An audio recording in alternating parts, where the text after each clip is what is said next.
உலகெங்கும் வாழும் தமிழ் நெஞ்சங்களுக்கு ரவி நற்றமிழின் அன்பு வணக்கம்.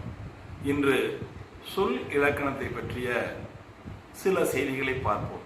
ஓர் எழுத்து தனித்து நின்றோ சேர்ந்தோ பொருள் தருவது சொல் எனப்படும். சொல்லுக்கு வேறு சில பெயர்களும் உண்டு. அவையாவன மொழி, பதம், கிளவி என்றும் அழைக்கப்படும். இந்த சொல்லை இலக்கிய வகை சொற்கள், இலக்கண வகை சொற்கள் என்று தமிழ் அறிஞர்கள் பிரித்துள்ளார்கள். அதில் இலக்கிய வகை சொற்கள், இலக்கண வகை சொற்கள் என்ற அடிப்படையில் ஒவ்வொன்றும் 4ஆக பிரிக்கப்பட்டுள்ளது. இலக்கண அடிப்படையில் பெயர்ச்சொல், வினைச்சொல், இடைச்சொல், உரிச்சொல் என்று பிரிக்கப்பட்டுள்ளது. பெயர்ச்சொல் என்பது பெயரை குறிப்பதாகும். எடுத்துக்காட்டு கண்ணன், கமலா. வினைச்சொல் என்பது ஒரு செயலையோ தொழிலையோ குறிப்பதாகும். எடுத்துக்காட்டு உழுதான், படித்தான், உண்டான் என்பதாகும். இடைச்சொல் என்பது பெயர் சொல்லையும் வினைச்சொல்லையும் சார்ந்து வருவதாகும். உதாரணம் அம் மற்றும். உரிச்சொல் என்பது ஒரு பொருளை மிகுதிப்படுத்த, மிகுதியாக காட்ட பயன்படுத்தப்படும் சொல்லாகும். அது பல பெயரை கொண்ட உரிச்சொல்ல எனவும் பிரிக்கலாம். எடுத்துக்காட்டு சால, உரு, தவ, நனி, கூர், களி போன்றவையாகும். உதாரணமாக நகரம் என்றாலே பெரிய ஊர் என்று பெயர். அதை மாநகர் என்று சொல்லுவது மிக பெரிய ஊர் என்பதை குறிக்கும். இதில் மா என்பதுதான் உரிச்சொல். மாநகர் என்று இலக்கண குறிப்பில் வந்தால் நீங்கள் உரிச்சொல் தொடர் என்று எழுதலாம். அடுத்ததாக இலக்கிய அடிப்படையில் 4 வகையாக இந்த சொற்களை பிரிக்கலாம். அவையாவன இயற்சொல், திரிசொல், திசைச்சொல், வடச்சொல். இயற்சொல் என்பது எளிதாக படித்தவுடன் புரிந்து கொள்வதாகும். திரிசொல் என்பது கற்றவர்களுக்கு மட்டுமே புரியும்படி உள்ள சொற்களாகும். திசைச்சொல் என்பது ஒரு பகுதியில் வழங்கக்கூடிய சொற்கள் என்றும் கூறலாம், அல்லது ஒரு பிரிதொரு மொழியில் இருந்து வந்த சொற்கள் என்றும் கூறலாம். வடச்சொல் என்பது சமஸ்கிருத மொழியில் இருந்து வந்த சொற்கள் என்று சொல்லப்படுகிறது. அதையே இருவகையாக பிரித்து தற்பவம், தற்சமம் என்று சொல்கிறார்கள். வடமொழியில் உள்ள சொற்களை தமிழுக்கு தமிழ் மொழி போன்றே பயன்படுத்துவது தற்சமம் எனப்படும். எடுத்துக்காட்டு காரணம். அதேபோல் தமிழ் மொழியில் இந்த வடமொழி சொற்களை தமிழுக்கு ஏற்றவாறு பயன்படுத்துவது தற்பவம் எனப்படும். உதாரணம் வருஷம் என்பதை வருடம் என்று பயன்படுத்துவதாகும்.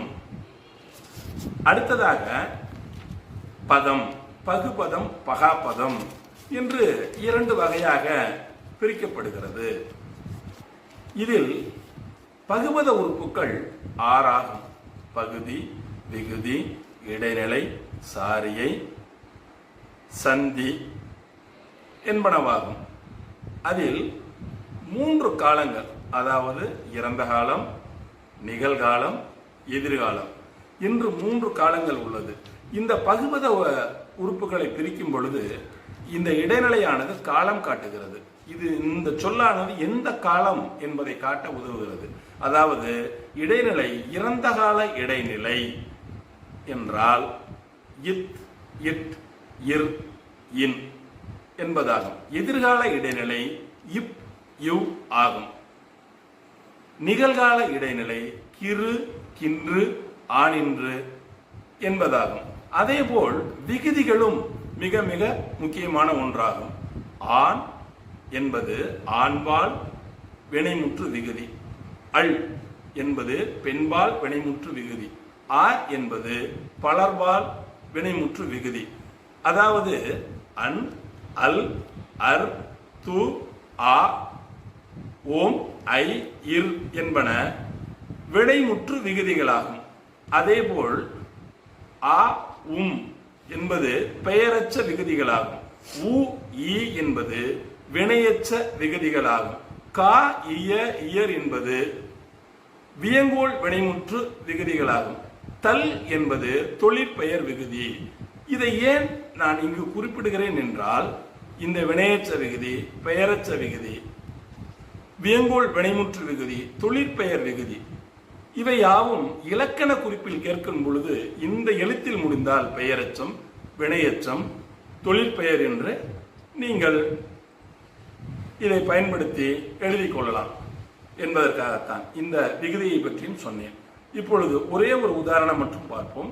உண்கிறான் என்றால் என்பது பிரிக்கும் பொழுது உன் கூட்டல் கிரு கூட்டல் ஆண்.